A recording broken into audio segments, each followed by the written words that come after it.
오늘 말씀 룻기 2장 10절 말씀 함께 보겠습니다. 룻기 2장 10절입니다. 함께 있습니다. 룻이 엎드려 얼굴을 땅에 대고 절하며 그에게 이르되 나는 이방 여인이거늘 당신이 어찌하여 내게 은혜를 베푸시며 나를 돌보시나이까 하니. 아멘. 우리 아직 명절 스케줄을 가지고 계신 분들이 몇 가정 있어서 함께 참여하지 못했는데, 이제 새로운 2월이 되었고 또 한 주 동안 또 폭설과 한파 속에서 즐거운 명절을 보내신 줄 믿습니다. 내일이 입춘이라고 하죠. 우리에게 입춘 대길, 건양다경 뭐 이렇게 문에다 붙여놓는 그런 모습들도 있었는데, 입춘 대길이죠. 봄이 시작되니 크게 길하고 건양다경, 경사스러운 일이 만일 생기길 기원한다라는 그런 문구를 문 앞에 달아 놓기도 합니다. 내일 입춘인데 오늘은 조금 날씨가 좀 괜찮아 보이지만 화요일인가요? 체감 온도가 영하 23도까지 내려온다. 이게 입춘이 2018년 이후로 가장 추운 입춘이 될 것이다라고 예고를 하고 있습니다. 입춘이면 따뜻함의 시작인데 이제 불편해지는 또 체감 온도와 또 강풍으로 인해서 또 불편해지는 입춘을 맞이하게 될 겁니다. 그러나 입춘이 되어지고 또 2월이 3월이 되어지면 이 추위가 끝나면 다시 새싹이 돋는 새싹의 그런 따뜻함이 시작이 된다 하니까 우리가 좀 견디면 되어지는 것이죠. 근데 우리의 견딤이 우리 수고가 이렇게 계절처럼 해결이 되어지고 또 다시 시작되어지고 뭐 이렇게 자연스러워지면 이제 새롭게 리뉴얼되면 너무나 좋겠는데, 우리 부족한 재정도 또 우리의 핸드폰의 데이터가 매 달마다 새로 채워지듯이 우리 잔고 부족이 매 달마다 채워지면 좋겠지만, 또 그렇게 되어지지 않는 우리의 모습 속에서 또 힘들어하고 또 아파하고 좌절하는 것이 우리의 현실입니다. 그러니까 이 추위는 아무것도 아닌 거죠. 추위는 곧 따뜻함의 시작을 우리가 알지만 우리의 어려움들은 또 이 나라의 또 경제, 정치, 또 외교, 또 우리 개인의 삶, 모든 것들이 아직 기미가 보이지 않는 어려움 속에 있는 것이 현실입니다. 이것이 해결되기까지 오랜 시간이 걸리는 것이 우리에게 참 안타까운 일인 것이죠. 명절을 또 보내고 나서 즐거운 명절이 되어야 할 텐데, 또 그 이후가 되어야 될 텐데 오히려 명절에 같이 말 걸 하면서 또 아쉬워하는, 또 힘들어하는 가정이 분명 있을 겁니다. 뉴스 기사를 보니까 이혼 경험이 있으신 분들에게 이렇게 물어봤어요. 당신이 결혼 생활 할 때에 명절 때면 이렇게 시댁도 가고 처가도 가고 왔다 갔다 하지 않느냐, 그때 들었던 가장 부정적이고 부담스러웠던 말이 뭐냐라고 물어봤어요. 그럼 우리가 뭐 너는 왜 돈을 못 버니, 뭐 이런 얘기를, 우리 뭐 대학 안 간 친구에게 넌 언제 대학 갈 거니, 결혼하는 친구에게는 너 언제 결혼할 거니, 뭐 이런 거 묻는 그런 질문으로 우리가 그런 내용들로 우리가 생각할 텐데, 의외로 이혼하신 분들 또 이제 그 전에 이런 일로 이혼의 어떤 비중이 조금 있었겠죠. 그래서 아주 심각한 얘기인 줄 알았는데 다른 얘기였어요. 그것이 제일 큰 부담스러운 말이 자고 가라입니다. 그리고 두 번째는 니네 형 또 누나 또 누가 올 테니 보고 가라. 그 다음이 한 끼 더 하고 가라. 그 다음이 음식 싸가라 였어요. 이게 가장 남자 쪽도 그렇고 여자 쪽도 그렇고 부담이 되어지는 말이었다. 뭐 이것이 이혼 사유는 아니었지만 그것이 부분이었다라고 얘기를 하는 조사가 있더라고요. 근데 우리가 보면 부모의 입장에서 보면 자고 갔으면 좋았겠죠. 자고 갔으면 좋겠어요. 근데 다 스케줄이 있고 또 다른 곳도 가야 되고 그래서 못 잔대요. 그래, 그러면 한 끼만 더 먹고 가 였겠죠. 근데 오후 또 스케줄 있어요. 우리 가족끼리 먹을 거예요. 그러니까 조금 누가 친척들 오면 그때 좀 가. 그러면 밥을 못 먹으면 그러면 싹하기도 해. 이제 부모의 입장에서 보면 어떻게든 그 자녀를 더 오래 보고 싶을까에 대한 그러한 내용이잖아요. 여기에 뭐 인신공격이 있습니까? 여기에 어떤 뭐 부정적인 얘기가 있어요. 그러나 자식들 또 그러한 이 가족 관계에서 보면 이것이 가장 부담스러웠다라고 이 얘기를 한단 말이에요. 뭐 오래전부터 뭐 그러한 명절 때 관계 또 갈등이 있기 마련이었죠. 특별히 이제 시어머니와 또 며느리의 관계 속에서 어려움들이 많았을 텐데, 부부 갈등의 원인에 대해서 어떤 분은 이렇게 얘기합니다. 한 남자에 대한 두 여자의 사랑 줄다리기다라고 얘기를 해요. 어머니로서는 아들에 대한 얘기, 또 아내로서는 남편에 대한 그러한 이야기인 거겠죠. 그래서 서로의 어떤 경쟁 심리가 있기 때문에 이것은 풀어지기가 좀 어렵다라고 얘기를 하고, 물론 사이 좋은 주변의 부부에 대한 관계도 있지만 많은 이들이 이러한 어려움 속에서 명절을 보내기도 하고, 또 명절 이후에 또 불편한 관계 속에서 그런 가족 관계를 유지하고 있단 말이에요. 서로의 마음이 좀 이해가 안 되는 거죠. 왜 굳이 저렇게 얘기할까?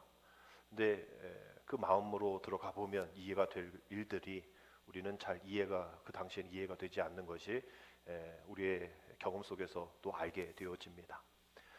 이런 고부 갈등에 대한 이야기를 할 때 늘 빠지지 않는 가장 현명하고 또 올바른 고부의 관계가 룻기에 나온다 생각을 하고 오늘 말씀을 함께 나눌 때에, 굳이 단순히 한 남자에 대한 두 여인의 사랑에 대한 경쟁이 아니라 하나님이 이 이스라엘 백성들에게, 또 하나님이 그런 가족 공동체 안에 어떠한 관계와 어떠한 마음으로 살아가야 될지에 대한 주제이니까, 단순히 시어머니와 며느리의 관계 속에서가 아니라 이 모습을 통해서 하나님이 이 가정을, 또 하나님의 백성을 어떻게 만드시고 또 만져주시고 회복해 주시는지에 대해 한번 삼켜 보기를 원합니다.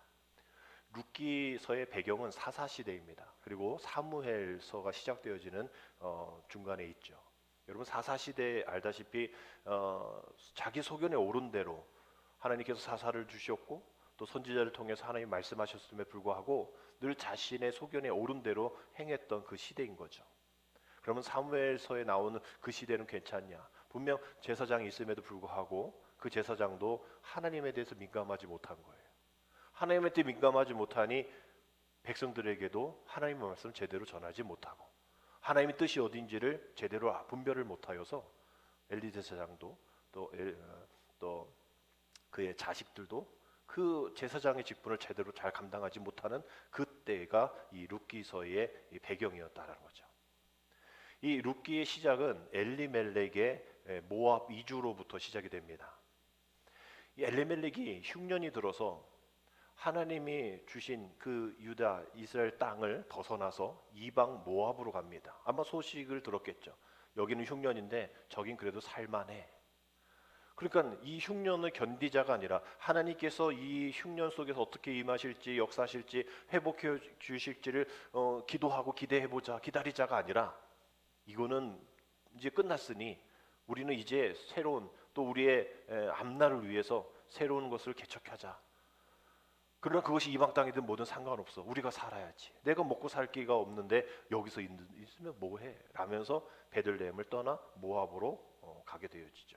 두 아들과 이 두 부부가 남편과 아내가 모압 땅으로 가기로 결정해서 떠납니다. 근데 이 모압 땅이라는 것이 하나님께서 이 암몬과 모압 얘네들하고는 같이 있지만 얘네들하고는 상종도 말하고 하라고 한 말씀이 신명기 23장 이 3절에 나와 있어요. 암몬 사람과 모압 사람은 여호와의 총에 들어오지 못하리니 그들에게 속한 자는 10대뿐 아니라 영원히 여호와의 총에 들어오지 못하리라 라고 말씀하실 정도로 걔네들하고는 하면 안 돼. 이방 애들하고 만나면 안 돼. 거기 가지도 마라고 되어 있음을 알매도 엘리멜렉이 가족을 데리고 갔단 말이에요. 갔으면 그래도 잘 살아야죠. 그래서 해피엔딩으로 끝나야죠. 근데 이 엘리멜렉의 이주의 결정이 참혹하게 끝을 맺습니다. 모압 들어간 지 얼마 되지 않아서 그 모든 것을 주도했고 모든 그 가정을 책임져야 될 이 아버지, 남편 엘리멜렉이 죽어요. 그 죽었으면 이제 살 길이 막막하잖아요. 그 아들들이 뭘 어떻게 하겠어요? 그럼 다시 돌아와야죠. 돌아오지 않고 그 아들들을 모압 여인과 결혼시킵니다. 그런데 이 10년 정도 이후에 이 모압 여인과 결혼한 그 아들들이 이름 모를 병에 죽게 되어져요. 이제 시어머니, 며느리 2명이 남은 그때입니다. 아주 비참한 그런 결과가 맞이하게 되어지는 것이죠. 그런 상황 속에서 돌아가야 하는데 돌아가는 결정이 본인의 의지가 아니라 들려오는 소문에 의해서 돌아가게 되어지는 그러한 사건이 일어나죠. 룻기 1장 6절에 보니까 이 여인이 모압 지방에서 여호와께서 자기 백성을 돌보시사 그들에게 양식을 주셨다 함을 듣고 이에 2 며느리와 함께 일어나 모압 지방에서 돌아오려 하였다라고 되어 있어요. 지금 여기 기후 왔다 갔다 하는 그런 상황 속에서 하나님께서 자기 백성을 돌보시사 양식을 주셨다라는 이야기를 듣는 거죠. 이것을 간단하게 얘기하면 빵집에 빵이 들어왔다라고 표현할 수 있어요. 왜냐하면 베들레헴이 빵의 집이라는 뜻을 갖고 있거든요. 빵집에 빵이 없다? 그거는 좀 난감하죠. 맛집, 빵집 뭐 찾아가면서 얼마나 많은 빵을 또 찾겠어요. 근데 없어? 그러면 막 떠나기도 하죠. 그런데 그 빵집의 시그니처 빵, 아주 유명한 빵이 왔다 그러면 사람들이 막 몰리듯이 빵집에 빵이 들어왔다는 소식을 듣고 이제 우리는 빵집으로 가자. 돌이킵니다. 하나님이 이 이스라엘 백성에게 다시 양식을 주셨고 다시 나오미 가정에 회복을 주시는 시작이 바로 이 말씀인 것이죠. 지난날 엘리멜렉의 가족은 육신의 욕망을 따라서 도망 다니고 쫓아 살아왔지만 이제는 이 나오미의 불순종을 하나님께서 보시고 회복시켜 주시고 약속의 땅으로 불러들이시는 거예요. 잘못된 자리에 서 있다라는 것을 깨닫고 빨리 돌아오기를 원하시는 하나님의 마음이 담겨져 있는 것이죠. 그래서 베들레헴으로 돌아가기로 결심한 이 나오미가 남편을 잃고 남겨진 2 자부에게 결정을 하라 얘기를 합니다. 그들이 자신의 고향인 그 모압에 그냥 남아있고 나는 갈 테니 너희들 선택해라. 너희 이곳에서 그모스 신을 섬기든 아니면 나랑 같이 가서 하나님을 섬기든 너희들 선택해. 뭐 2번 뭐 이렇게 권면을 하잖아요. 그래서 오르반은 그냥 남겠다. 모압으로 돌아가겠다. 얘기를 하고 룻은 시어머니와 함께 쫓아옵니다. 이것이 이제 14절의 말씀입니다. 그들이 소리 높여 다시 울더니 오르반은 그의 시어머니에게 입맞추되 룻은 그를 붙쫓았더라. 입맞추고 떠났고 오르반은 이제 룻은 어머니와 함께 그를 붙쫓았다라고 되어 있어요. 우리가 뭐 붙쫓았다라는 단어를 잘 안 쓰죠. 그러나 모르게 이렇게 붙어서 뭐 같이 갔다라는 의미로 이제 이해가 될 겁니다. 세 번역에는 더 달라붙었다라고 되어 있어요. 이것이 이제 히브리어로는 다바크인데 이 단어가 어디에 사용되어지냐면 창세기 2장에 아담과 하와를 하나님께서 함께 합쳤다 했을 때의 이 아담과 하와의 개념의 이 다바크. 또 여호수아서에서 23장에서 여호수아가 이제 너희들 이스라엘 백성들 하나님께 좀 더 가까이 있어야 돼, 하나님과 합하여야 돼라고 얘기할 때 이 다바크를 쓰거든요. 그러니까 이 시어머니에게 붙었다, 쫓아갔다, 그냥 결정했다가 아니라 아담과 하와가 하나가 되듯이 또 이스라엘 백성들이 범죄한 이스라엘 백성들이 하나님만을 붙잡아야 살 것을 여호수아가 얘기했듯이 그 붙잡는 것이 이러한 아주 뗄래야 뗄 수 없는 그러한 붙조차쯤이다라고 얘기를 할 수가 있을 거예요. 그래서 이렇게 나오미와 또 룻이 옵니다. 베들레헴에 와요. 뭐 지금도 그렇겠죠. 누군가 이 지역을 떠났다가 돌아오면 어떻게 했다 살았다 어떻게 왔대 뭐 승용차는 뭐래 아파트는 뭐래 막 하면서 그 사람 돌아온 사람 평가할 거예요. 근데 지금 아무것도 없어요. 갈 땐 4명이 갔는데 올 땐 2명인데 한 명은 뭔지 누군지 모르겠어요. 여자예요. 남자가 2이 갔는데 얘는 딸이 없었는데 이렇게 보니까 뭐 남편 죽었대죠. 아들 죽었대죠. 또 데리고 오는 사람 또 이방 여인이죠. 며느리죠. 며느리와 시어머니가 같이 온다라는 걸 그 당시에도 이해를 못했을 거예요. 쟤는 왜 저랬대? 왜 이걸 선택했대? 이런저런 수근수근 얘기 뭐 기뻐한 사람도 있었겠죠. 그러나 수근수근됨이 많아요. 그러니까 나오미라는 이 뜻이 사랑스러운 자라는 뜻이잖아요. 근데 나는 그렇게 사랑스럽지 않아 라면서 21절 이렇게 얘기했죠. 내가 풍족하게 나갔더니 여호와께서 내게 비어 돌아오게 하셨느니라. 여호와께서 나를 징벌하셨고 젖는 자가 나를 괴롭게 하셨거늘 너희가 어찌하여 나를 나옴이라 부르냐. 나는 나옴이라 할 수 없는 사랑스러운 그런 사람이 아니라 나는 괴롭게 하신, 하나님 나를 괴롭게 하신 그러한 마라, 쓰라림, 괴로움이 있는 사람이라 불러. 이제 나를 나옴이라 부르지 마. 나를 마라라 불러. 그게 맞아. 너희들도 봤잖아 라면서 지금 나오미가 늦게나마 자신의 과오를 뉘우치죠. 그러나 이 모든 상황 속에서 세상 사람들은 나오미를 조롱하고 본인도 말하라고 얘기할 정도 그렇게 회복의 준비가 되어지지 않을 때에 하나님은 2장의 시작을 이렇게 말씀하십니다. 나오미의 남편 엘리멜렉의 친족으로 유력한 자가 있으니 그 이름은 보아스더라. 이 모든 아므란 세대 가운데 예수 그리스도의 빛으로 오셨듯이 그 당시 나오미의 가정에, 불행의 가정에, 우울함의 가정, 손가락질 받는 그런 마라 괴로움의 가정에 한 빗줄기가 내리는 것이 바로 보아스였던 거죠. 이제 모든 사람들 끝났다, 자신도 끝났다라고 하는 상황 속에서 하나님의 회복의 시작이 계속 진행되어지고 있는 거죠. 빵집에 빵이 생기고 그 대를 이을 수 없는 가정 속에서 그 대를 이을 수 있는 그러한 친족을 만나게 해 주신 그런 보상입니다. 보아스는 특별한 애정을 가지고 이러한 나오미 가정을 돌보죠. 그래서 남의 밭에 떨어진 이삭을 줍게 하고요. 또 그 일을 최선을 다하는 룻의 모습을 보니까 또 호감을 갖게 되어지는 거예요. 얼마나 힘들었을까. 추수에 밭에 떨어진 이삭을 줍는 그 사람이 귀족은 아니겠죠. 가난한 사람일 겁니다. 그러나 늘 그렇게 해왔던 사람은 그냥 그렇게 하지만 전혀 그러한 삶을 살지 않았던 사람은 내가 이것을 왜 해야 돼?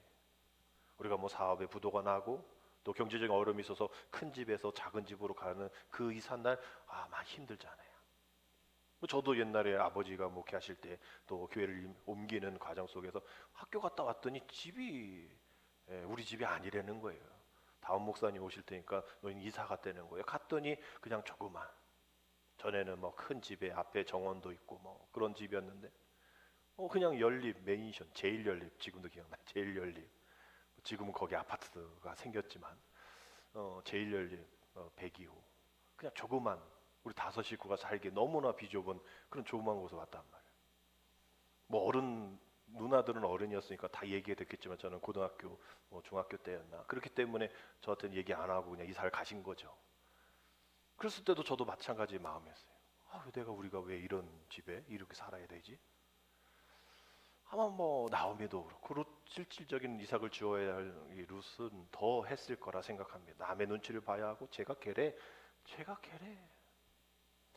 그런데 불구하고 그 일들을 최선을 다하면서 묵묵하게 감당했다는 거죠. 우리 누가복음 16장 10절에 예수님도 이렇게 말씀하시잖아요. 지극히 작은 것에 어떠든데 충성된 자는 큰 것에도 충성되고 지극히 작은 것에 불의한 자는 큰 것에도 불의한다. 우리도 그렇잖아요. 작은 것을 또 별거 아닌 것을 되게 열심히 또 정직하게 신실하게 하는 그 사람을 보면요. 앞으로 그 사람은 큰 일도 맡겼을 때 또 자기가 맡았을 때에 잘 감당합니다. 근데 작은 것도 제대로 못해. 충성되게 일을 못해요. 그럼 그 사람이 큰 걸 맡았을 때 더 못해요. 뭐 어떤 잠깐의 어떤 하나의 프로젝트는 잘할 수 있겠지 모르겠지만 이 바탕이 그렇게 되어지지 않은 그런 사람은 큰 일을 맡겨도 더 불의한 일들 가운데 나가게 되어지는 그런 모습을 우리 세상에서도 보잖아요. 우리 주님도 그거 말씀하시는 거죠. 지극히 작은 것에 충성된 자, 지극히 작은 교회에 충성된 성도, 지극히 작은 교회의 여러 어려운 물질 가운데 상황 가운데 인적 물적 가운데서도 충성된 그 자에게 하나님 더 큰 걸 맡겨주시고 그 일들을 잘 감당한다라는 거예요. 그 남의 밭에 떨어진 이삭을 줍는 그러한 작은 일, 그 작은 일에 마음이 얼마나 우울하겠어요. 마음이 얼마나 황폐하겠습니까? 이제 끝났어. 나의 삶은 끝났어. 하루 한 끼 이렇게 살아야 해. 그런 마음으로 힘들었지만 최선을 다하여서 하루하루 그 일들을 감당하게 되어지니 이 보아스가 보기에 정말 충성스러운 여인으로 보게 되어지고 호감을 갖게 되어진다라는 것이죠. 결국 그 이삭을 주우면서 무엇을 했을까? 그냥 줍는 그런 단순 노동으로 끝난 게 아니겠죠. 내 내면이 망가지지 않으리라. 저 손가락질에 반응하지 않으리라. 먼저 누구보다도 내가 망가지지 않으리라. 시어머니를 내가 이 가정을 내가 세워야지 하면서 남들 보기에 창피한 일이지만 그 일들에 상처받지 않기 위해서 애썼겠죠. 그러나 그것이 어떤 감정으로 그게 가능했을까요? 그러지 않겠죠. 이 나오미를 쫓아서 이곳까지 온 이유는 어떤 나오미의 물질이 아니잖아요. 그 나오미가 믿는 그 하나님, 그 하나님을 자신도 섬기기를 원하여서 내려왔기 때문에 날마다 그 내면이 망가지지 않고 그 손가락질에 반응하지 않기 위해서 그 고통스러운 상황을 극복하기 위해서 믿음을 사용했을 거란 말이에요. 전혀 이전에는 또 몇십 년 전에는 몰랐던 그 믿음, 하나님을 향한 그 믿음을 사용하고 상처받는 것을 당연히 여기지 아니하고 더욱더 강한 믿음의 사람이 되도록 애썼을 겁니다. 보여지었겠죠. 다른 사람에게 그 모습이 보여졌을 겁니다. 평생 맛보고 싶지 않았던 비참한 상황에 빠졌지만 상처받지 않고 자기 연민에 빠지지 않고 담담하게 자기 할 일을 했던 그 모습들. 그렇게 되어 보니까 이렇게 이삭 줍는 거 뭐 얼마나 줍겠어. 근데 여기 성경의 말씀에 보니까 루시 밭에서 주온 이삭이 볼에 한 에바쯤이다. 한 에바라고 나와 있어요. 우리가 출애굽기 16장에 만나가 내렸을 때에 한 사람이 먹을 수 있는 그 분이 한 뭐 10분의 1 에바다라고 되어 있거든요. 그 10분의 1 에바가 아니라 그냥 1 에바니 한 번 이렇게 양식을 가지고 올 때 밭에서 주온 양식이 10인의 분량이다라고 보는 거죠. 근데 지금 2명이니까 넉넉한 거예요. 그렇게 성실하게 애쓰고 또 그것을 바라보고 하나님만을 의지했더니 이러한 10명의 2명이 충분히 먹고도 남는 일인 것이죠. 이렇게 최선을 다하고 성실한 모습을 본 보아스가 자신의 밭을 찾은 룻에게 호의를 베푸죠. 우리 밭에서 계속 주어도 돼. 그리고 다른 소년들에게 다른 종들에게 물도 좀 제공해줘 라고 얘기를 특혜를 줍니다. 나오미가 이제 잘 본 거죠. 우리의 가문을 이을 자신의 기업을 물을 자가 바로 보았으니까 며느리에게 잘하라고. 이제 다른 밭 가지 마. 여기만 가. 그리고 다른 남자의 눈길 주지 말고 만나지도 마. 오직 보아스만 바라봐. 이런 어떤 코치를 합니다. 그 당부에 기꺼이 순종을 하죠. 그런 과정 속에서 룻기 2장 14절의 말씀 보면 식사할 때에 보아스가 룻에게 이르되 이를 와서 떡을 먹으며 내 떡 조각을 초에 찍으라 하므로 룻이 곡식 빼는 자 곁에 앉으니 그가 볶은 곡식을 주매 룻이 배불리 먹고 남았더라 라는 한 일화를 소개합니다. 그만큼 보아스가 룻에게 너 이리 와 먹어 이거 줘 뭐 이런 굳이 이렇게 종에게 할 필요가 없음에도 불구하고 호감이 있으니 또 하나님이 또 보아스를 통해서 2장 1절의 말씀 보아스를 통해서 역사하실 일들이 있으니 이 일들이 하나씩 차곡차곡 이어지게 되어지죠. 근데 우리가 여기 마지막 배불리 먹고 남았다라는 이 문장 속에서 그 당시 시어머니와의 이 모습들 상상을 해볼 수가 있을 겁니다. 룻이 배불리 먹었을까요? 막 그냥 꽉꽉 그렇게 왁쫙 먹었을까요? 분명히 시어머니께서 조심하라 했으니 어느 정도 얌전하게 먹었을 겁니다. 아마 이 문장은 우리가 이 표현을 조금 소설화하고 또 상상을 해보면 먹었겠죠. 또 소식자일 수도 있겠지만 먹었을 겁니다. 그러면서 어머니가 생각났겠죠. 같이 먹었으면 좋았을 텐데 가져갈 수 있는 방법이 없을까? 그래서 보아스도 얘기하는 거예요. 저 많이 먹었는데 저에게 주신 이거 가져가면 안 돼요? 라고 물어볼 수도 있었을 거예요. 성경에 나와 있지 않지만 배불리 먹고 남았다. 그 남은 것 좀 싸가면 안 돼요? 저 많이 먹었거든요. 근데 이거 싸갈게요. 라고 할 수도 있는 게 룻기 2장 18절의 말씀 보면 그것을 가지고 성읍에 들어가서 시어머니에게 그 주운 것을 보이고 그가 배불리 먹고 남긴 것을 내어 누구에게? 시어머니에게 드렸다라고 되어 있어요. 그러니 상상을 해볼 수 있는데 정말 이 18절에 그것을 시어머니에게 드렸단 말이에요. 그 우리도 어딘가 잔치집이든 어디 음식집 가면 이렇게 생각나고 막 싸가고 막 이러잖아요. 또 누구는 막 바리바리 섞어가지고 가는데 그거 먹으세요 이러면 좀 받는 사람이 좀 기분이 좀 그렇잖아요. 깨끗하게 하나의 메뉴를 사는 것이 아닐 때. 근데 아마 깨끗하게 자신이 먹을 만큼 잘 떼서 깨끗한 상태로 시어머니에게 드리지 않았을까 생각을 하게 됩니다. 그것을 받았을 때 시어머니 마음은 어땠을까? 하루 종일 일하고 온 며느리가 자기 먹을 것도 다 먹지 않고 또 이렇게 싸갖고 왔어요. 그래서 이렇게 먹어요. 너무나 맛있어요. 과연 이 시어머니의 이 모습이 배가 불러서 행복할까요? 아니면 그 며느리의 마음이 너무나 기특해서 기뻤을까요? 후자겠죠. 이 마음을 통하여서 그 배고픔과 서름과 그 마라의 모든 괴로움들이 한순간에 없어지는 거예요. 얼마나 일 마치고 힘들면 혼자 그 자기 방에 들어가서 누워도 될 당연한 명분. 시어머니 오늘 날 또 건들지 마세요. 오히려 나한테 뭔가를 해주세요 라고 얘기할 수 있는, 어머니 때문에 내가 지금 이 고생하는데 우리의 마음은 막 불평할 수 있는 일들이 있음에도 불구하고 그렇게 어머니를 생각하는, 시어머니를 생각하는 마음으로 따뜻하게 이렇게 갖고 온 것이 완성품이 아니라 그냥 일부인데도 아마 이 자신의 그 사랑받은 자 나오미의 이름을 기억하지 않았을까. 그러면서도 안 돼, 안 돼.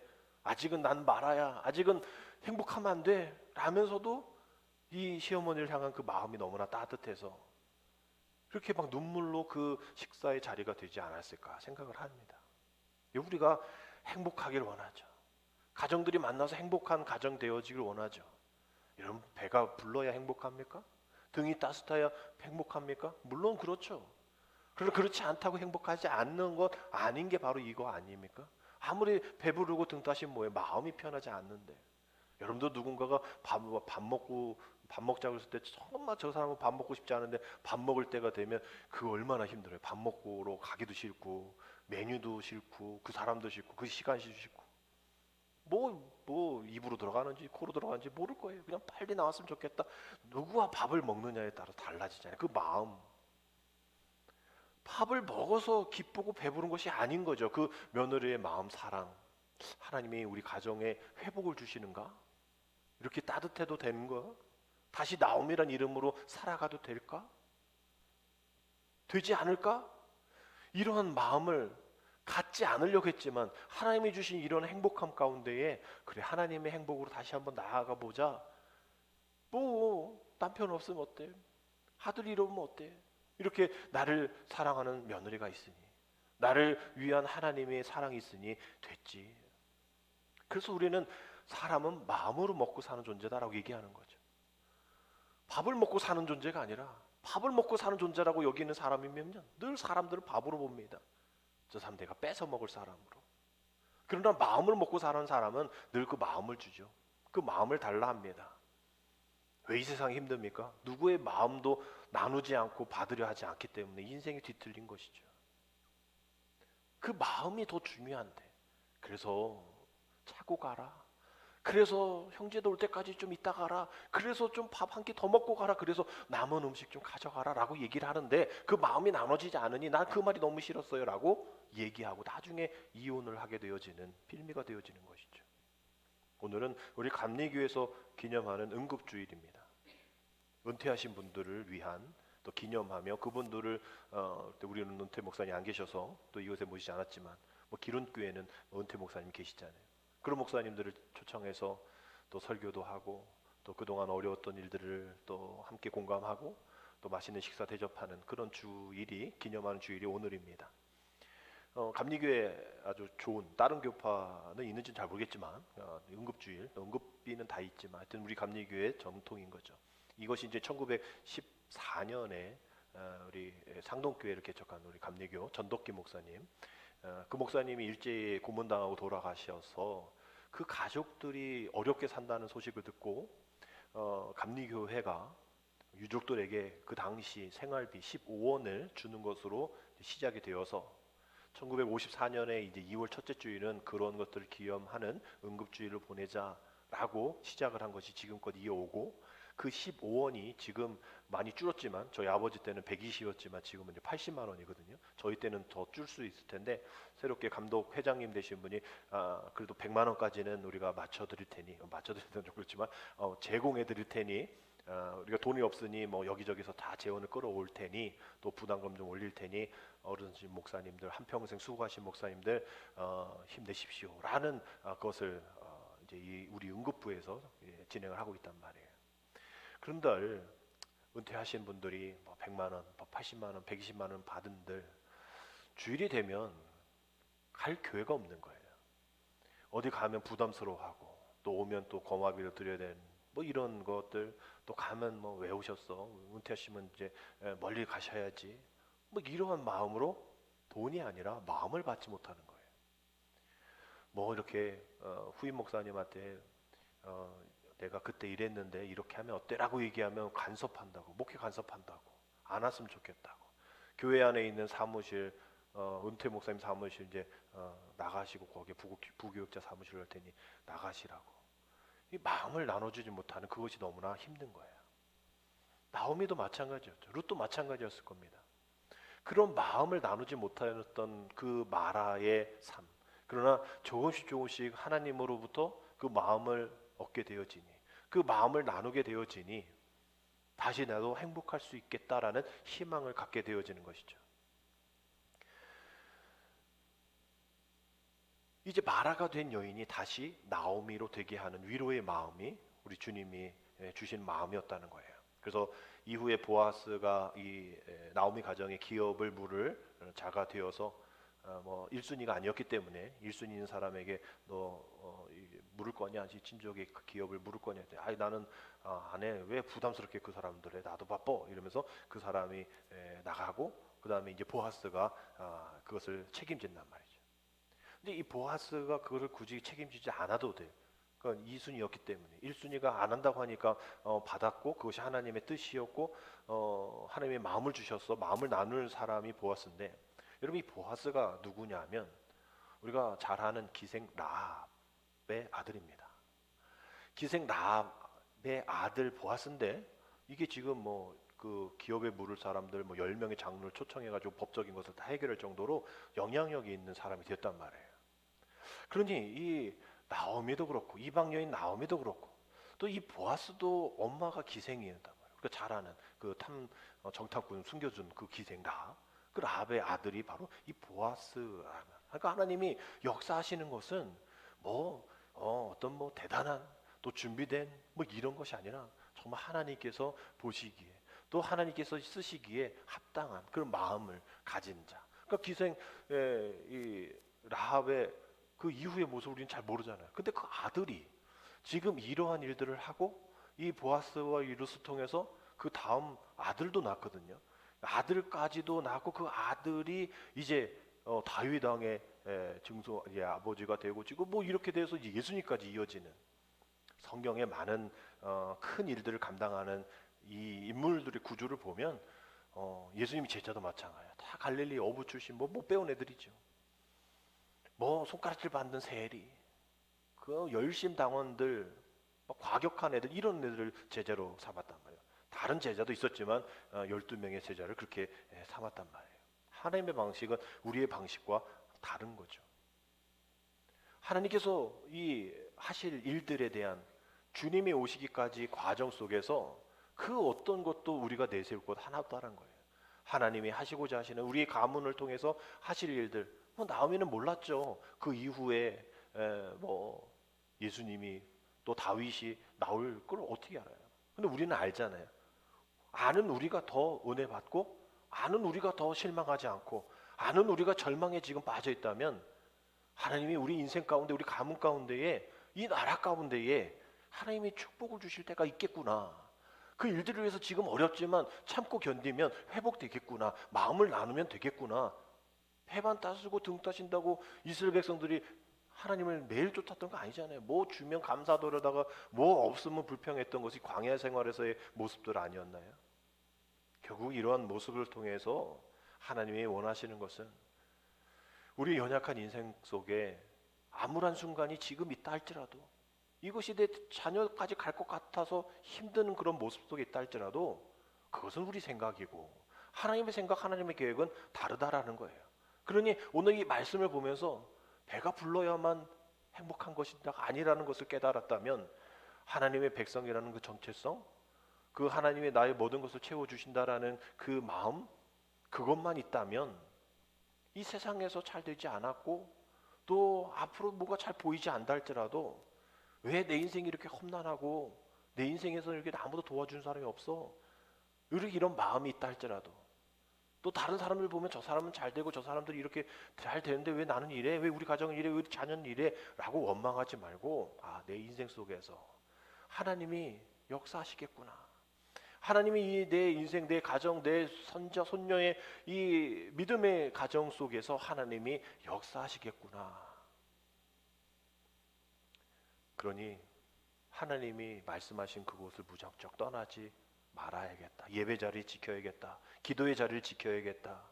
세상의 흐름에 모압 같은 곳으로 나아가지 않겠다. 거기 가서 먹을 것조차 하나님을 버리고 하나님을 예배하는 시간을 버리고 하나님과 함께하는 그 아름답고 행복한 그 마음을 나누지 않는 그런 일들이 일어나지 아니하도록 다시 베들레헴으로 하실 때에 다시 주님 앞에 나아가시고 다시 떡과 양식의 쫓음의 흐름을 가는 것이 아니라 나오미가 믿는 그 하나님을 붙쫓는 그런 우리가 되어서 베들레헴에 거하시고 여러분들이 있는 그곳이 비록 흉년이 있는 곳이라 할지라도 이 땅이 비록 전 세계가 바라볼 때에 문제 있는 나라, 전쟁이 앞둔 나라, 뭐 이것저것 안 좋은 나라라 할지라도 우리 이 땅 가운데 하나님이 선교 한국으로 세워주신 이 땅을 가만 내버려 두지 않으실다라는 것을 기억하고 또 이전 것을 보면 지금이 가장 좋은 때 아닙니까? 이전보다 지금이 더 잘 살고 있죠. 앞으로 더 못 살 거라고 왜 생각을 해요? 더 잘 살게 될 것을 기억하고 또 뭐 방산도 그렇고 조선도 그렇고 뭐 텔레비도 그렇고 반도체도 그렇고 이거 뭐 전 세계에서 우리나라 뭐 대단한 거 많잖아요. 뭐 이런 얘기를 태극기 부대들이 얘기를 하지만 하나님이 보호하사 우리나라 만세 이거를 외치는 거죠. 지금 하나님이 우리를 보호하지 않으시면 베들레헴 떠나 모압으로 가는 우리들이 더 많다면 하나님은 우리를 거들떠보지도 않으실 겁니다. 그러니 우리가 모압을 쫓을까? 예루살렘으로 돌아갈까? 시어머니를 쫓아갈까? 그냥 내 세상으로 갈까? 떡을 위해 베들레헴을 등지지 않도록 오늘 이 성경의 룻기가 그저 며느리와 시어머니의 관계가 좋아야 한다라고 얘기하는 그런 것에서 멈추고 다시 더 깊이 들어가서 죄와 허물로 인해서 영원한 형벌에 처했던 우리 위기의 우리들을 아무도 주목하지 않고 망한다고 말하라고 그러한 마음 가운데 있는 아무런 할 말 없는 그런 존재들을 지금도 나를 사용하여 주셔서 또 우리 전도대상들을 위해서 기도하고 있잖아요. 그 기도하게 하고 그 사람들을 주님의 품으로 또 긍휼과 자비를 가진 헷세대의 마음으로 우리를 구원해 주시는 아름다운 이야기구나라고 우리 룻기서를 바라봐야 합니다. 오늘 말씀 다시 한번 읽습니다. 룻기 2장 10절이죠. 우리 같이 한번 읽습니다. 룻이 엎드려 얼굴을 땅에 대고 절하며 그에게 이르되 나는 이방 여인이거늘 당신이 어찌하여 내게 은혜를 베푸시며 나를 돌보시나이까니. 저는 이방인입니다. 저는 아무것도 아닙니다. 저는 아무것도 할 수 없습니다. 근데 어찌하여 하나님 우리에게, 우리 가정에게, 우리 자녀에게 은혜를 베푸십니까? 왜 아무도 나를 돌보지 않는데 나를 돌보십니까? 우리 주님 앞에 물으면 내가 너를 사랑하기 때문이다 라고 말씀하시겠죠. 오늘도 사망에서 생명으로 옮겨주시는 그 하나님의 땀 흘림이 오늘도 있음을 기억하고 그 은혜를 기억하며 감사하며 오늘도 새로운 2월을 시작할 때에 어찌하여 내게 은혜를 베풀어 주십니까? 어찌하여 나를 돌보십니까? 우리가 주님 앞에 물으면 내가 언제 너를 베풀었어? 너 언제 은혜를 베풀었어가 아니라 더 내게 은혜를 베풀어 줄게.